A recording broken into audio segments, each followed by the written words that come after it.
Hadra, satu muzik tradisional yang terkenal di Kampung Matang, Batu Sepuluh, Petrajaya. Beberapa temui bual telah dijalankan bagi mengenali Hadra dengan lebih lanjut. Saya Abdullah bin Haji Leman selaku Ketua Hadra lah untuk Kampung Matang. Dan dapat kita ni, ini adalah kalau orang Sarawak panggil tal untuk Hadra. Jadi ini tal untuk Hadra.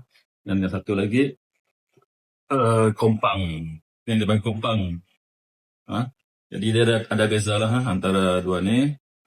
Kalau kompang dia ringan dan tak ada kerincing. Tapi kalau tal Hadra ni dia ada ni lah dia punya kerincing. Itulah beza yang nyata lah untuk tal dan kompang. Hadra juga turut disambut baik oleh anak-anak dan masyarakat kampung di Kampung Matang, Batu Sepuluh. Hadra juga sering menjalankan sesi latihannya pada hari Jumaat di Surau Ikhwanul Muslimin. Tal ni dan kulit ni daripada kulit kambing. Ni biasanya kalau dekat Sarawak dia orang akan guna kayu yang keras lah. Bukit Sematam, Pulang Gunung Berlindung Kota Jawa.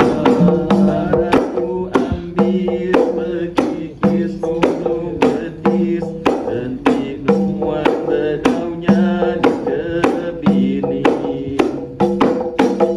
Hadra sering menjadi tarikan masyarakat kampung dengan menjemput bagi majlis keramaian, majlis kahwin serta majlis-majlis perasmian.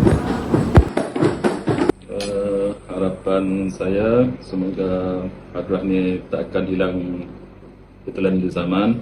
Jadi harap generasi muda akan berminat lah dengan Hadra ni. Jadi kita boleh teruskan untuk generasi-generasi yang akan datang.